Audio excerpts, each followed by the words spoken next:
এটা গুরুত্বপূর্ণ ওয়াজ, তার কারণ কৃপণের নামাজ, রোজা, হজ, যাকাত, দান, সাদকা, কৃপণের কোনো আমল বন্ধু আল্লাহর দরবারে কবুল হয় না। এই জন্য এই আলোচনাটা বন্ধু আগে আপনাদের দরকার শোনা। আপনারা কি বিরক্ত হচ্ছেন? বিরক্ত হচ্ছেন? বিরক্ত হইলে শেষ করে দিব। আমার আলোচনা কিন্তু এমনিতে অনেক সময় হয়ে গেছে। আর আমি 2 ঘন্টা না, আমার কোনো টাইম নেই। আমি ওয়াজ কিন্তু প্রতিদিন একটা করি। আমি চাইলে 4টা-5টা করতে পারি, কিন্তু আমি 4টা-5টা করি না প্রোগ্রাম, একটা করি। কারণ আমার টার্গেট হলো যেখানে যাব ওখানে মানুষগুলোকে বিভিন্ন অ্যাঙ্গেল থেকে তথ্য দিব, কারো না কারো মধ্যে হেদায়েতের একটা প্রভাব আসতে, ঠিক কিনা বলেন? আজকের এই মাহফিল থেকে যদি বেশি না একটা যুবক যদি শিক্ষা নিয়ে যেতে পারে, তবে আমি দেখতে পাইতেছি কোন যুবক শিক্ষা নেবে কি নিবে না জানি না, কিন্তু আমি আসার পরে যখন দুরূদ পড়ছি, জিকির করছি, একটা ছেলে আমার চোখে পড়েছে। এই ছেলেটার চোখ দুটো পলকহীন ভাবে আমার দিকে দৃষ্টি। আমি একটু পরে পরে তার দিকে তাকাই, সে কিন্তু বুঝতে পারে না, ছেলেটা কিন্তু বয়স কম। আলোচনাগুলো এত মন দিয়ে সে শুনতেছে, আমি তার দিকে শুধু তাকিয়ে আছি অবাক হয়ে।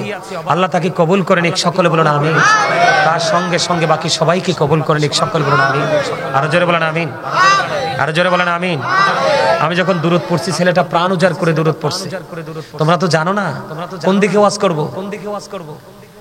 হাদিস শরীফের মধ্যে এসেছে, দাইলামি শরীফের মধ্যে এসেছে, আপনারা আমার প্রাণে নবী বলেছেন, কেউ যদি প্রাণে নবীকে ভালোবাসিয়া প্রতিদিন যদি মাত্র 1000 বার যদি দরুদ পড়তে পারো, নবীজি বলে দিয়েছে তুমি জান্নাত না দেখা পর্যন্ত তোমার মরণ হবে না। জান্নাতে যাওয়ার এত সহজ আর উপায় আসেনি। তো সেই নবীকে ভালোবাসবেন নাকি মানুষের কথা শুনে নবীর ইজ্জতে আঘাত করবেন? নবীকেই ভালোবাসবেন কি আপনার হুজুর যেমনে ভালোবাসে আপনার হুজুরের মতো, নাকি সবকিছুর চাইতে বেশি? আচ্ছা, কোন ওমরের মতো জাজরাইল সাহাবী আর একজনও নাই? হযরত ওমরের মতো জাজরাইল সাহাবী আর একটাও? ওমর নবীর জন্য তার বাবার কল্লা ফালাই দিছে। আল্লাহু আকবার বলেন না। ওমর বলল, নবী গো, আমি আপনাকে ভালোবাসি, কি বাসি, কিন্তু জীবনের চাইতে বেশি না। আমার নবী কই তুমি এখনো মুমিন হতে পারো নাই। নবীর প্রতি শ্রদ্ধাটা কেমন থাকতে হবে খেয়াল করো। তার মানে নবীজি বললেন তুমি এখনো মুমিন হতে পারো নাই। পরে ওমর বলল, ইয়া রাসূলুল্লাহ, আমি আপনাকে ধন সম্পদ সন্তান সন্ততি যা আছে এবং আমার জীবন আছে, জীবনের চাইতে বেশি ভালোবাসি। নবীজি ডাক দিয়ে বললেন, হাদিস শরীফের মধ্যে আছে, ওমর তুমি এতক্ষণে মুমিন হয়েছো। নবী সম্পর্কে চিন্তা করতে, হিসাব করে করতে হবে। একজন বলবো আমি সাপোর্ট দিব, নো, আমি আমার বিবেককে প্রশ্ন করবো, সেটা কথাটা বলো। যেমন এক্সাম্পল, আমাদের দেশে অনেক মৌলবী বেরিয়েছে এখন, নবীকে কয় আমার মতো। আচ্ছা বলেন, নবীজি কোনোদিন কি আপনার আমার মতো হতে পারে? এটা যে বিশ্বাস করবে তার ঈমান আসেনি, কথা বলেন আছে? আচ্ছা, যদি নবী আপনার আমার মতো হয়, তাহলে নবীজি মেরাজে গেল কেমনে? এশার নামাজ পরে উম্মে হানির ঘরে, কোথায়? উম্মে হানির ঘরে। ওনার জমজমের কিনারায় সিনা সাক হলো, ওপেন হার্ট সার্জারি হলো, এবার সেটিং হলো। সেটিং হওয়ার পরে আপনার রাসূল এক আসমান থেকে আরেক আসমানে 500 বছরের রাস্তা, 7 আসমান ফাড়ি দিল, সিদরাতুল মুনতাহায় গেল, আলাফ হলো, মহাশূন্য ফাড়ি দিয়ে আল্লাহর আরশে গেল, কথোপকথন হলো, মুসা নবীর সাথে কথা হলো, আবার ফজরের আগে পৃথিবীতে চলে আসলো। সেই নবীকে কি আপনার আমার মতো কখনো বলা যায়? যদি বলে ঈমান থাকবে? এরকম চিন্তা আমরা কখনো করব? কোনোদিনও করব না। কারণ পৃথিবীর বন্ধুত্ব আপনার কবর পর্যন্ত যাবে না। আপনি অসুস্থ হয়ে দেখেন, আজকে আপনাকে বলি, আপনি অসুস্থ হয়ে দেখেন, আপনার প্রিয় বন্ধু আপনার বাচ্চাগুলোর দিকে নজর দিয়েও তাকাবে না। কবর তো থাক দূরে, আপনার জন্য দোয়া তো থাক দূরে। আমার কথা বলেন বন্ধু, আমার আলোচনাটা আমি করি, আপনারা একটু মন দিয়ে শোনেন, বেশি বিরক্ত করব না। আপনারা যতক্ষণ শুনতে চান আমি রাজি আছি, কারণ আমার কোনো পিছুটান নাই, আমার কোনো কি নাই, পিছুটান নাই। কারণ আমি বলছি আগে একটা প্রোগ্রাম করি, 2টা করি না। আলোচনাটা শুনবেন তো? আমি কিন্তু আলোচনায় ঢুকতে ধারাবাহিক ভাবে আলোচনা করব।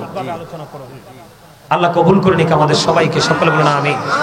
বন্ধুরে আমার, কৃপণ মানুষ যাদের মধ্যে বন্ধু কৃপণতা বিকট ভাবে ধারণ করেছে, স্থান নিয়েছে, আপনার আমার প্রাণে নবী জানিয়ে দিয়েছেন বন্ধু, কৃপণের দান সদকা নামাজ রোজা ইবাদত বন্দেগী কোনো কিছু কবুল হয় না।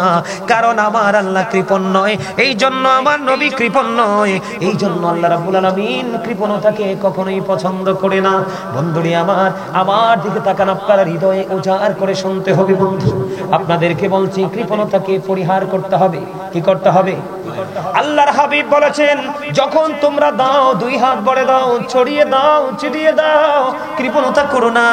ইয়া রাসূলুল্লাহ, ইয়া হাবিবাল্লাহ, নবী গো, আমি ছড়িয়ে দিব, আমি ছিটিয়ে দিব, হৃদয় উজাড় করে মানুষকে দিব, মসজিদের জন্য দিব, মাদ্রাসার জন্য দিব, এতিমদেরকে দিব, রাস্তার উন্নয়নের জন্য দিব, জনগণের কল্যাণমূলক কাজে আমি দিব। হৃদয় উজাড় করে আমার নবীজি একটা ডাক দিয়ে বললে, পৃথিবীর বুকে যখন তুমি উদার চিত্তে যখন তুমি দান করতে থাকবে, এটা মসজিদে হোক, মাদ্রাসায় হোক, মাহফিলে হোক, কোনো এতিম অসহায়ের বিয়েতে হোক, কারো অপারেশনে হোক, যেমন বন্ধু আমার একটা ফাউন্ডেশন আছে, গাজী ফাউন্ডেশন, এটার চেয়ারম্যান আমি। এই বন্যার্তদেরকে আমি বন্ধু নগদ টাকা দিয়েছি, অনেক বন্ধু খাবার দিয়েছি, অনেক কিছু করেছি। ও বন্ধু, এই রকম ভাবে আপনি যখন উদার চিত্তে যখন আপনি কৃপণতাকে উপেক্ষা করে যখন দান করতে থাকবেন, আমার নবী বলেছে, নারী হোক বা পুরুষ হোক, বৃদ্ধ হোক বা বৃদ্ধা হোক, যুবক হোক বা যুবতী হোক, আপনার আমার প্রাণে নবী জানিয়ে দিয়েছেন, তোমার যখন আমার প্রয়োজন হবে, কি হবে?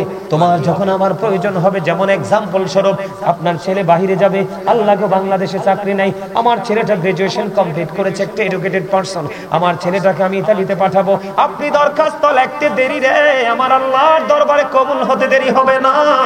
কারণ আমার নবীজি বলে দিয়েছে, বান্দা যখন আল্লাহকে স্মরণ করে 1 বিঘা পরিমাণে এগিয়ে যায়, আল্লাহ বান্দার দিকে 1 গজ পরিমাণে এগিয়ে আসে। কোন বান্দা যখন আল্লাহর দিকে স্মরণ করে করে 1 হাত পরিমাণে এগিয়ে যায়, আমার আল্লাহ ডেকে ডেকে বলেছেন, হাবিব আপনি জানিয়ে দেন, আমি আমার ওই বান্দার দিকে 2 হাত পরিমাণে এগিয়ে আসি। আল্লাহকে স্মরণ করে কোন বান্দা যখন হেঁটে হেঁটে আল্লাহর দিকে যায়, আল্লাহ রাব্বুল আলামিন বলে দিয়েছেন, হাদিস শরীফের মধ্যে এসেছে, হাবিব আপনি জানিয়ে দেন, আমি আমার ওই বান্দার দিকে দৌড়ে ছুটে আসি। জোরে জোরে কন্যা সুবহানাল্লাহ। আপনি যখন চাইবেন মেয়ের বিয়ের প্রয়োজন, ছেলের বিয়ে প্রয়োজন, আপনার বাড়ি বানানোর প্রয়োজন, একটা জায়গা কিনবেন, 50 লক্ষ জোগাড় হয়েছে, আরো 10 লক্ষ শর্ট, অটোমেটিক্যালি দেখবেন আরো 10 না বন্ধু, আরো 50 দেওয়ার মতো আল্লাহর পক্ষ থেকে বন্ধু দাঁড়িয়ে যাবে। কারণ আল্লাহ যখন বলবে কুন ফায়াকুন, সঙ্গে সঙ্গে বরাদ্দ হয়ে যাবে। জুড়ি জুড়ি কন্যা সুবহানাল্লাহ। কারণ আল্লাহ বলেছেন, মাকার ওয়া মাকারুল্লাহ ওয়াল্লাহু খায়রুল মাকিরিন, শ্রেষ্ঠ কৌশলের মালিক আল্লাহ, ইন্নাল্লাহা ইউহিব্বুল মুতাওয়াক্কিলিন। বন্ধু নিশ্চয় যারা আল্লাহর উপর ডিপেন্ড করে, আল্লাহর উপর ভরসা করে, আল্লাহ রাব্বুল আলামিন তাদেরকে পছন্দ করে ভালোবাসে। জোরে জোরে কন্যা সুবহানাল্লাহ। বন্ধুরে আমার দিকে তাকান, আমি একসাথে আবু হুরায়রা রাদিয়াল্লাহু তাআলা আনহু থেকে হাদিস বর্ণিত, একদিন নবীজির কাছে ক্ষুধার্ত মানুষ, কৃপণতাকে উপেক্ষা করলে আল্লাহ কেমন করে রাজি হয়। একজনে ক্ষুধার্ত মানুষ আসলো, ইয়া রাসূলুল্লাহ পেটে ক্ষুধা, ইয়া রাসূলুল্লাহ কিছু খেতে হবে গো, আমার খাবারের প্রয়োজন। নবীজির বিবির কাছে খবর পাঠালেন, বিবি রে, ও বিবি ঘরে কিছু আসেনি? বিবি আবার উত্তর দিলেন, ইয়া রাসূলুল্লাহ, ইয়া হাবিবাল্লাহ, নবী গো ঘরে কিছুই নাই গো নবী, পানি ছাড়া। আরেকজন বিবির কাছে খবর পাঠালেন, ওই বিবি উত্তর দিলেন, ইয়া রাসূলুল্লাহ, ইয়া হাবিবাল্লাহ, ঘরে পানি ছাড়া কিছু নাই গো নবী। আল্লাহি ওয়াল্লাহি, ঘরে পানি ছাড়া কিছু নাই গো নবী। এবার নবীজির উপস্থিতির সামনে সাহাবায়ে কেরাম ছিলেন, সাহাবীদেরকে বললেন, কে রে? ওই মেহমানটার দায়িত্ব নিবা, এই ক্ষুধার্ত মানুষটার দায়িত্ব নিবা, আমি একজনকে দায়িত্ব দিতে চাই। একজন আনসারী সাহাবী একটা ডাক দিয়ে বললেন, ইয়া রাসূলুল্লাহ, এই মেহমানটাকে আমাকে দিয়ে দেন। এবার ওই মেহমানের দায়িত্ব নিলেন একজন আনসারী সাহাবী। ওই সাহাবী দায়িত্ব নেওয়ার পরে বন্ধু এবার বাড়ি চলে গেলেন। জিয়ার পরে বিবিকে ডাক দিলেন, বিবি, বিবি রে, আজকে ঘরে কোনো খাবার আসেনি রে বিবি। এবার বিবি একটা ডাক দিয়ে বলল, ইয়া রাসূলুল্লাহ। এবার বিবি ডাক দিয়ে বললেন, স্বামী, স্বামী গো, আমার কাছে খাবার আছে, তবে এই খাবারটা হলো আমাদের ঘরে যে ছোট্ট বাচ্চাটা আছে, এই ছোট্ট বাচ্চাটার খাবার আছে। জুড়ি জুড়ি কন্যা সুবহানাল্লাহ। কার খাবার আছে? ছোট্ট বাচ্চাটার খাবার আছে। এবার ওই আনসারী সাহাবী বিবিকে একটা ডাক দিয়ে বললেন, বন্ধু চতুর্দিকে তাকাইলে একটা ব্যান যায়, আওয়াজটার দিকেও তাকাইতে হয়। আমি আপনাদেরকে ওয়াজ করছি যে আপনারা বোঝেন নাই, মানুষের আসল সত্তা হলো তার আত্মা, তার দেহ নয়। আপনার দেহ যদি এখানে থাকে আর আত্মা যদি বন্ধু বেনের সঙ্গে উপরে চলে যায়, মাঝখান দিয়ে আলোচনার মাঝখানটা হারিয়ে ফেলবেন। ওয়াজ শুনে আপনি কোনো পরিপূর্ণতা খুঁজে পাবেন না। বন্ধুরে আমার, মনোযোগ হলো আসল, মানুষের আসল সত্তা হলো তার আত্মা। আত্মা যদি এখানে রাখতে পারেন, হেদায়েত নসিবে জুটবে। বন্ধুরে আবার আনসারী সাহাবী বিবিকে ডাক দিয়ে বললেন, বিবি, বিবি রে, আমাদের সন্তানের যে খাবারটা আছে, আজকে খাবারটা আমি মেহমানকে খাওয়াবো। কারণ আমি আমার প্রাণের নবীর কাছ থেকে জেনেছি এই ক্ষুধার্ত মানুষটাকে, হে যেহেতু আমার বাড়িতে চলে আসে, সে মেহমান হয়ে গেছে। সুবহানাল্লাহ বলেন না। কি হয়ে গেছে?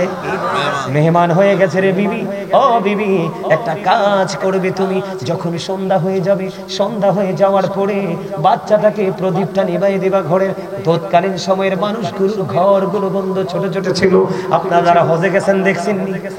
এখানে হজে গেছেন এমন লোক আসেননি?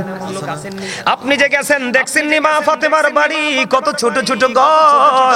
আমি দেখেছি বন্ধু, তাদের ঘর ছিল ছোট কিন্তু তাদের প্রেম ছিল আকাশ ছোঁয়া। এখন আমাদের ঘরগুলো হয়ে গেছে বড়, ঘরগুলো হয়ে গেছে পাকা, কিন্তু হৃদয়টা একেবারে মরিচিকায় জং ধরে ফেলেছে। জং একবারে বন্ধু ধ্বংস করে দিয়েছে। এবার কি করলেন? বিবিকে ডাক দিয়ে বলল, বন্ধু আনসারী সাহাবীর প্রেমের খবর শুনেন। কৃপণতাকে তারা কেমন করে উপেক্ষা করেছে, কেমন করে তারা কৃপণতাকে দূর করে আল্লাহর দিদার প্রাপ্ত হয়েছে। এবার বিবিকে বললেন, বিবি বিবি গো, প্রদীপটা নিভাই দিও সন্ধ্যা যখন হবে। ও স্বামী, কেন গো? কই প্রদীপটা যখন নিভিয়ে দিবে বাচ্চাটা বুঝতে পারবে রাত্র গভীর হয়ে গেছে, তুমি তার মাথায় হাত বুলিয়ে দিও, বাচ্চাটাকে তুমি ঘুম পাড়িয়ে দিও, কারণ এই খাবারটা আমি আজকে আমার নবীর কাছ থেকে আনা মেহমানকে, ক্ষুধার্ত মানুষকে খাওয়াবো। জোরে জোরে কন্যা সুবহানাল্লাহ। বন্ধুরে আমার, এবার বিবি কি করলেন? প্রদীপটা নিভিয়ে দিলেন, বাচ্চাটাকে বন্ধু ওই মেহমানকে বাচ্চার খাবারটা খাওয়াই দিলেন। ওই বাচ্চাটা পেটের খিদায় বন্ধু ঘুমিয়ে গেল। তার আল্লাহর দিদার কেমন করে চেয়েছে, নবীজির কথাকে তারা কেমন করে মূল্যায়ন করেছে। আমরা সবাই নবীর উম্মত দাবি করি, আল্লাহর বান্দা দাবি করি, কিন্তু আমরা পরিপূর্ণ পথভ্রষ্টতার মধ্যে আছি বন্ধু। এবার কি করলো? মেহমানকে খাবারটা খাইয়ে দিল, রাত্র ফুরিয়ে গেল। সকাল যখন হলো, এবার ওই আনসারী সাহাবী নবীজির দিকে আসতেছে, নবীজির দিকে আসতেছে, হুজরার দিকে হেঁটে হেঁটে আসে। নবীজি ওই সাহাবীর চেহারা দেখে নবীজি মুস্কি মুস্কি হাসে। আবার ওই সাহাবী কাছে চলে আসলেন, ইয়া রাসূলুল্লাহ, ইয়া হাবিবাল্লাহ, নবী গো, এত মিষ্টি হাসি, এত মুস্কি হাসি আপনার নুরানি চেহারায় ফুটে ওঠার কারণ কি? আমার নবীজি আবার একটা ডাক দিয়ে বললেন, ওই মুস্কি হাসি দেওয়ার কারণ হলো গত রজনীতে তুমি, তোমার যে মেহমান ছিল, তুমি যে আমার কাছ থেকে মেহমান চেয়ে নিয়েছো, ওই মেহমানের সাথে তুমি যে আচরণ করেছো, এই আচরণে আমার আল্লাহ খুশি হয়ে গেছে। এই খবর আমি নবী জানতে পেরেছি, এই জন্য তোমাকে দেখে আমি মিষ্টি হাসিছি। জোরে জোরে কন্যা সুবহানাল্লাহ। কারণ কি জানেন? সে বন্ধু লোক দেখানোর জন্য করে নাই। সে যে খাবারটা খাওয়াইছে মূলত লোক দেখানোর জন্য করেনি। ও বন্ধু, নবীজি বলেছে সে আপন করে নিয়েছে মালিককে রাজি করার জন্য। আজকে ঠিক তেমনি ভাবে যদি আমরা মসজিদে দান করার ক্ষেত্রে, মাদ্রাসায় দান করার ক্ষেত্রে, মাহফিলে দান করার ক্ষেত্রে, জন উন্নয়নমূলক কল্যাণমূলক কাজে দান করার ক্ষেত্রে আগে যদি ভাবতাম, আল্লাহ তুমি আমাকে তোমার প্রিয় দানশীল বান্দাদের অন্তর্ভুক্ত করে নিও, কৃপণতা দূর হয়ে যেত, দান করার ক্ষেত্রে মানসিকতা অনেক বেশি ডেভেলপ হয়ে যেত। জোরে জোরে কোন ঠিক না ঠিক? বন্ধুরে আমার, আপনি কৃপণতা করে কি করলেন? কাপড়গুলোকে ফুরিয়ে দিলেন, কোন এতিমকে দিলেন না, কোন গরিবকে দিলেন না। যিনি কৃপণতাকে উপেক্ষা করে, কৃপণতাকে বর্জন করে, যিনি একজন দুস্থ অসহায় মানুষকে বন্ধু একটা বস্ত্র দিয়েছে, একটা শার্ট, একটা গেঞ্জি, একটা লুঙ্গি, একটা পায়জামা, আবার যেই ধরনের পোশাকই হোক না কেন, নবীজি বলে দিয়েছেন তুমি যাকে এই পোশাকটা দিয়েছ সে খুশি হয়ে সেটাকে গ্রহণ করেছে। এই গ্রহণ করে যতদিন পর্যন্ত পরিধান করলো, ততদিন পর্যন্ত আল্লাহর খাস রহমত তোমার উপরে থাকবে। যিনি দাতা ওনার উপরে জোরে জোরে বলেন না সুবহানাল্লাহ। আরো জোরে বলেন না সুবহানাল্লাহ। আর একটু মহব্বতে বলুন সুবহানাল্লাহ। তাহলে আপনাকে আমাকে কি করতে হবে? কৃপণতা বর্জন। কথা বলেন না কেন? কি করতে হবে? কৃপণতা বর্জন। কেমন করে কৃপণতা বর্জন করতে হবে জানেননি? নবীজি বলে দিয়েছেন, তুমি যখন রান্না করবা কি করবা? তুমি যখন কোনো তরকারি রান্না করবা, তুমি তরকারির মধ্যে একটু ঝোল অথবা রসা তুমি একটু বাড়াইয়ে দিও। ইয়া রাসূলুল্লাহ, ইয়া হাবিবাল্লাহ, কেন গো? আমার নবীজি বললেন, তুমি যখন তরকারিটা রান্না করবা, ঝোল একটু তুমি বাড়িয়ে দিও। তুমি কি করবে? ঝোল একটু বাড়িয়ে দিবে, তার কারণ হলো তুমি ঝোল একটু বাড়াইয়া দিবা। তোমার পাশের ঘরের মানুষটা আজকে গরিব, আজকে ইনকাম করতে পারে না, এই পুরুষ লোকটা, বাচ্চা আছে অথবা ঘরে মুরব্বি আছে, তুমি যেন এক পেয়ালা তার ঘরে পাঠিয়ে দিতে পারো। চুরি চুরি কন্যা সুবহানাল্লাহ। বন্ধুরে আমার, এখন আপনি খাওয়াইলে লাভটা হবে কি? হাদিস শরীফের মধ্যে এসেছে, আল্লাহর কাছে দুইটা কাজ অনেক বেশি পছন্দের। আল্লাহর কাছে দুইটা কাজ বন্ধু অনেক বেশি পছন্দের। একটা হলো পরিচিত হোক, অপরিচিত হোক, কোন মানুষকে যদি তুমি সালাম দিতে পারো, আর কোনো মানুষকে যদি তুমি পেট ভরিয়ে খাইয়ে দিতে পারো, জোরে জোরে কন্যা সুবহানাল্লাহ, আরো জোরে বলেন না সুবহানাল্লাহ। তাহলে আপনি কি হলেন? আল্লাহর যে পছন্দের কাজের মধ্যে একটা আপনি করে ফেললেন, আপনি তার আপনার আশেপাশের মানুষকে খাবার খাইয়ে দিল। জোরে জোরে বলেন না সুবহানাল্লাহ। এখন আমাদের মধ্যে যিনি খাওয়ায় উনি কৃপণ না? কথা বুঝতে পারছেন নি? যিনি দান করে তিনি কৃপণ না? যিনি যাকাত দেয় তিনি কৃপণ না? যিনি যাকাতও দেয় না, দানও করে না, এতিম অসহায়ের পাশেও দাঁড়ায় না, তিনি সত্যিকার অর্থে কৃপণ। আপনার সামনে দুরূদ পড়া হলো, আপনি দুরূদ পড়লেন না, আপনি সত্যিকার অর্থে কৃপণ। আপনার সামনে আল্লাহর জিকির করা হলো, আপনি জিকির করলেন না, আপনি হলেন শ্রেষ্ঠ কৃপণ। এই কৃপণের জন্য, এই জন্য বন্ধু কোরআন এবং হাদিস করে দেখলাম, যারা জিকির করে তারা হলো বন্ধু জিন্দা, আর যারা জিকির করে না তারা হলো মুর্দা। আপনি জিকির করেন না কিন্তু গায়ে গতরে মোটা, কোরআন হাদিসের দৃষ্টিতে আপনি মরে গেছেন। কারণ মানুষের দেহ আসল নয়, তার আসল হলো তার আত্মা। ঠিক কিনা বলেন? আর জোরে বলেন। মা আয়েশা সিদ্দিকা রাদিয়াল্লাহু তাআলা আনহা বললেন, ইয়া রাসূলুল্লাহ, আমি কেমন করে দিব? আমার দুইজন প্রতিবেশী আছে। কয়জন? কথা বলেন না, কয়জন? কয় আমার দুইজন প্রতিবেশী আছে গো ইয়া রাসূলুল্লাহ, আমার দুইজন প্রতিবেশী আছে। আমি ইয়া রাসূলুল্লাহ, আমার দুইজন প্রতিবেশীর মধ্যে আমি কাকে আগে দিব? নবীজি বললেন, তোমার দুইজন প্রতিবেশীর মধ্যে যার ঘরটা তোমার কাছে তাকে আগে দাও, তারপরে তোমার একটু দূরে যিনি তার কাছে আগে দাও। আমাদের মধ্যে অনেক সমস্যা, নিজের এলাকার মসজিদে দেয় না, শ্বশুর বাড়ির মসজিদে দেয়। কথা কয় না, আছে না নাই? আরো জোরে বলেন। হুজুর আপনি কি রাগ হইছেন আমার লগে? হ্যাঁ, মন খারাপ কা? আপনি সামনের দিকে আইয়েন। আপনারা হুজুরে আমার তো লাগে আরে পছন্দ করে না, আরে অপছন্দ করছে। আপনারা অপছন্দ করছেন নাকি? সবার পছন্দ হয়েছে? কোনটা কইবেন? আই লাইক ইউ না আই লাইভ ইউ? হইছে না তো? দোনোটা দোনোটা। মাশাআল্লাহ মাশাআল্লাহ, thank you very much, thank you, আলহামদুলিল্লাহ বলেন। আর যারা বলেন না, আপনারা হাসানোর জন্য একটু বলছিলাম, আপনারা তো সবাই হাসতে পারলেন না। ওরে বাপ রে বাপ, এনে দুই একজন দেখি কি মোট হইয়া বইছে। মনে রাখবেন, যে বেশি মোটা ওটা যেই কোনো মুহূর্তে হার্ট অ্যাটাক করে মারা যাবে। ওমা, আরে স্বাস্থ্য ভাই তুই হাসি কিনলে হেসা কথা কইছি তো। যেই মানুষটা একটু মানে গম্ভীর ভাব, এটা আমার কথা না, গম্ভীরতা মানুষের হার্টকে দিন দিন দুর্বল করে ফেলে। কি করে? এটা আমার নবীর কথা। গম্ভীরতা মানুষের কি করে? হার্টকে দুর্বল করে ফেলে, উইক করে ফেলে, যেই কোনো মুহূর্তে হার্ট অ্যাটাক করে মারা যায়। নবীজি মানুষ সুস্থ থাকার জন্য যে অপশনগুলো দিছে, এর মধ্যে একটা অপশন হলো হাসি খুশি জীবন। তুমি তবে বেশি হাসা যাবে না। আমার নবীজি এটাও বলেছে, অনেক বেশি যারা হাসে তাদের কাল মরে যায়। অনেক বেশি যারা হাসে তাদের হৃদয় কি হয়ে যায়? মরে যায়। অনেক বেশি হাসা যাবে না। যখন হাসার প্রয়োজন হাসবেন, যখন কান্নার প্রয়োজন কাঁদবেন। তবে মুমিন পৃথিবীতে হাসবি খুবই অল্প, কাঁদবি অনেক বেশি। মুমিন পৃথিবীতে খাবি খুবই কম। ঠিক কিনা বলেন? মোটা দাদা পশুর জন্য পাগল হবে না, কারণ হিসাবটা যে কত কড়াকড়ি হবে। বন্ধুরে আমার দিকে তাকান, আমি কি বলতে চাই? আমাদের বাংলাদেশে আসেনি সভাপতি সাহেব, কি নিজের বাড়ির মসজিদের সভাপতির লগে সম্পর্ক ভালো না রে? সভাপতির লগে ভালো না হইলে তোমার সমস্যা কি? মসজিদ তো সভাপতির না, মসজিদ হলো স্বয়ং আল্লাহ। ঠিক কিনা বলে? সিস্টেম দেখেন, কৃপণতাকে উপেক্ষা করো, নিজের কাছের মানুষকে আপন করে নাও। মা আয়েশা বললেন, ইয়া রাসূলুল্লাহ, আমার দুইজন প্রতিবেশী আমার খুব কাছে, আমি কাকে আগে দিব বলে দেন।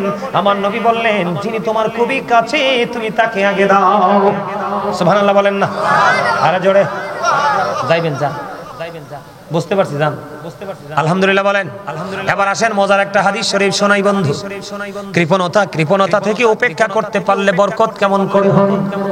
আমার নবীজি বলেছেন বন্ধু, দুইজনের খাবার দিয়ে চারজনকে খাওয়ানো যায়, তিনজনের খাবার দিয়ে 6 জনকে খাওয়ানো যায়। আপনারা তো টেনশন করার দরকার কি? আপনি আল্লাহর উপর ভরসা করে শুরু করেন। কার উপর ভরসা করে? আল্লাহর উপর ভরসা করে শুরু করেন। আপনি যদি কৃপণতাকে উপেক্ষা করতে পারেন, আমার নবীজির জীবনে কৃপণতা বলে কোনো শব্দ ছিল না। আমার দিকে তাকান বন্ধু, আমি 2টা হাদিস বলবো, এরপরে কৃপণদের বন্ধু ভয়ঙ্কর পরিণতির খবর আমি একটু জানাবো, আপনারা সবাই জানবেন তো। আমি আপনাদেরকে বলি বন্ধু, খন্দকের যুদ্ধের সময় হাদিস শরীফের মধ্যে এসেছে, হযরতে জাবের আপনার আমার প্রাণের নবীকে এসে ডেকে বললেন, ইয়া রাসূলুল্লাহ, যুবক আমি তোমাদেরকে বলি, তোমরা হৃদয় খুলে শোনো, তোমরা যখন জানবে তোমাদের নেক্সট জেনারেশনকে তোমরা বলতে পারবে, উৎসাহিত করতে পারবে, এই সম্পর্কে তোমরা বুঝাতে পারবে। খন্দকের যুদ্ধের সময় এবার হযরতে জাবের চলে আসলেন, ইয়া রাসূলুল্লাহ, আপনি কিছু মুহাজির কিছু আনসার নিয়ে আমার বাড়িতে আসেন, কিছু খাবারের আয়োজন করা হলো, খেয়াল করবেন আপনারা। জাবের বলতেছে কিছু, মুষ্টিময় কিছু। এবার জাবের যখন দাওয়াত দিলেন, অল্প কিছু মুহাজির অল্প কিছু আনসার নিয়ে চলে আসেন। আমার নবীজি জাবেরের পক্ষ থেকে দাওয়াত পাওয়ার পরে এবার আপনার আমার প্রাণের নবী একটা ডাক দিয়ে বললেন, ও সকল মুহাজির আনসার চলো, সবাই চলো, জাবের আমাদেরকে দাওয়াত দিয়েছে। জাবেরের দাওয়াতের মধ্যে কিন্তু লিমিট আছে, কি আছে? একটা লিমিটেশন আছে কিছু। কিন্তু নবীজি সকল মুহাজির আনসারদেরকে ডেকে ডেকে শুরু করলেন, চলো সবাই চলো, জাবের দাওয়াত দিয়েছে। সবাই মিলে বন্ধু জাবেরের বাড়ির দিকে রওনা হলো। জাবের কিন্তু শুনতে পেয়েছে, ওই যে নবীজি সবাইকে ডাক দিলেন। এবার হযরতে জাবের দৌড়ে চলে গেলেন, যাইয়া ডেকে ডেকে বলতেছেন, বিবি বিবি রে, তুমি তো বলেছো অল্প কিছু মুহাজির আনসার নিয়ে আসার জন্য, আমার নবী তো সবাইকে নিয়ে আসতেছে। ও বন্ধু, মুহাজির আনসারের সংখ্যা হলো 1000। জোরে কন্যা সুবহানাল্লাহ। কত হাজার? আরো জোরে কত হাজার? 1000 মুহাজির আনসার। এবার বন্ধু নবীজি চলে গেলেন ওই বাড়িতে। বাড়িতে যাওয়ার পরে বন্ধু এবার ওই জাবেরকে ডাক দিয়ে বললেন, জাবের, ওই যে আটার যে রুটির খামিরটা করেছো, আমরা রুটির খামির বানানো আমাদের মাথা চিরা, কথা বলে না, আমরা বাংলাদেশে বলি কাই কাই, রুটির কাই করছে, এটাকে খামির বলা হয়, কি বলা হয়? আমার নবীজি একটা ডাক দিয়ে বললেন, যে খামিরটা আমার কাছে নিয়ে এসো। এবার কিন্তু ঢাকনা সরানো যাবে না, ঢাকনা সরাইও না। এবার কি করলেন, রুটির খামির বন্ধু ঢাকনা সহ নিয়ে আসলেন। আসার পরে নবীজির ওই পবিত্র মুখ মোবারক থেকে একটা থুতু মোবারক মিশাই দিলেন। সুবহানাল্লাহ বলেন না, আরো জোরে। আপনি আমি থুতু তো থাক দূরের কথা, হাতের হাইটা পানি পড়লে তো কেউ খাবে না। তাইলে নবী আমার মতনই কোনোভাবে, কথা বলেন না কেন? নবী কি কখনো আমার মতো বলা যায়? বললে ঈমান থাকবে না। দেখেন নবীজি কি দিছে, থুতু মোবারক দিলেন। আবার বললেন, জাবের, একটু একটু করে খামির থেকে একটু একটু করে রুটির খামির উঠাও, আর রুটি বানাইতে থাকো, একজন একজন করে মুহাজির আনসারকে খাইতে দাও। আর পাতিলে বন্ধু গোশত হলো একটা ছাগলের বাচ্চা, কি একটা বাচ্চা ছাগল জবাই করা হয়েছে। নবীজি বললেন, জাবের, ওই গোশতের যে রান্না করা যে পাতিলটা নিয়ে আসো, ঢাকনা সরাইও না। ও বন্ধু, এবার ওই গোশতের পাতিলটা যখন নিয়ে আসলো, এটার মধ্যে নবীজি বিন্দু পরিমাণ থুতু দিয়ে দিলেন, ওই থুতু মোবারক দিয়ে দিলেন বন্ধু। এবার গোশত দিতেছে, রুটি বানাইতেছে, খাইতে খাইতে খাইতে খাইতে 1000 মুহাজির আনসারের খাওয়া শেষ হয়ে গেল বন্ধু। গোশত যেমন তেমনই রয়ে গেল, রুটির খামির যেমন তেমনই রয়ে গেল। মনে হয় যেন কেউ এখান থেকে খাবারই খায় নাই। জোরে জোরে